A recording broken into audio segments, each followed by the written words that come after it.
Almost ఏడాది అయిపోయింది ఇక. సో, అన్ని హామీలు పూర్తి చేసినాము. అందరికి న్యాయం జరుగుతుంది మా పాలనలో అని చెప్పి రేవంత్ రెడ్డి అంటున్నాడు. మీ అభిప్రాయం ఏంది? ఏం జరుగుతుంది? మార్పు నిజంగానే వచ్చిందంటారా? ఒక రకంగా ఇది పాలన అనకంటే ఇది ఒక ఆత్మవంచన అంటే బెస్ట్. హ్మ్. ఎందుకంటే పాలనలో గణనీయమైన మార్పు ఏది లేకపోగా గతంలో ఉన్న పాలన కంటే అధ్వాన్నమైన పాలన ఈ రాష్ట్రంలో తీసుకొచ్చినాడు. హ్మ్. రేవంత్ రెడ్డికి అసలు పరిపాలన అనుభవం లేకపోవడం, అహంభావము, తర్వాత తాను ఏదో పెద్ద గొప్ప హిమాలయ పర్వతం ఎక్కినా అనేటువంటి ఒక భావన, తన చుట్టూ ఉన్న వాళ్ళంతా ఎదవలు, మంత్రులంతా వేస్ట్ గాళ్ళు, ఆయన తను తానే పెద్ద ఐపీఎస్ ఆఫీసరు, మిగతా వాళ్ళను అంతా హోమ్ గార్డులతో పోల్చి మాట్లాడినటువంటి అతని ఆలోచన విధానం.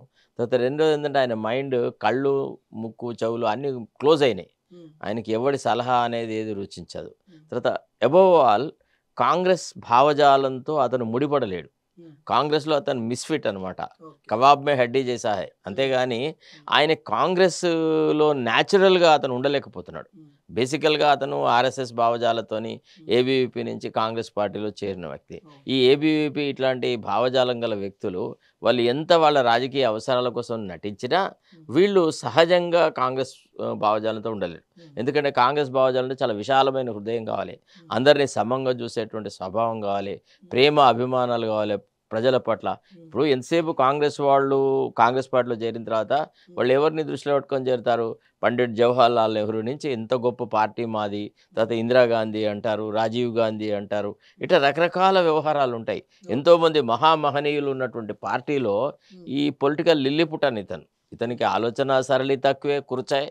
ఇతని పోనీ క్యారెక్టర్, హ్మ్. మెయిన్‌గా పొలిటికల్ క్యారెక్టర్ అనేది చాలా ఇంపార్టెంట్. ఓకే. తన అవసరాలకి ఎంత క్షణంగానైనా అతను పార్టీలు మార్చిన వ్యక్తి. అలవోకగా అబద్ధాలాడతాడు. ఇప్పుడు నిన్న మాట్లాడిన మాటకు, ఈ రోజున మాట్లాడిన మాటలకు అసలు ఏ రకమైన పొంతన లేదు. హ్మ్. సో, తద్వారా ఏందంటే ప్రజలలో విశ్వాసమే లేదు. హ్మ్. అసలు రేవంత్ రెడ్డి ముఖ్యమంత్రి అయినాడు అన్నప్పుడే కాంగ్రెస్ సగం చచ్చిపోయింది. ఓకే. ఆ తర్వాత ఇక ఆయన పరిపాలన చూసిన తర్వాత మనం చూస్తున్నాం ఇటీవల కాలంలో హ్మ్. ఆయన చేసిన నిర్వాకం గనుక గమనిస్తే, హ్మ్. ఇప్పుడు కాళేశ్వరం విషయంలో ఆయన మాట్లాడిన మాటల ప్రకారంగా హ్మ్. అవినీతిని కక్కించడంలో ఆయన సఫలీకృతం కాలేదు. 1,00,00,000,00,000 కక్కిస్తామని చెప్పిర్రు అప్పట్లో. సరే ఏదో ఆయన తనకెంత వస్తే అంత. హ్మ్. ఒకటేందంటే ఈ మాట అబద్ధం ఆడొచ్చా?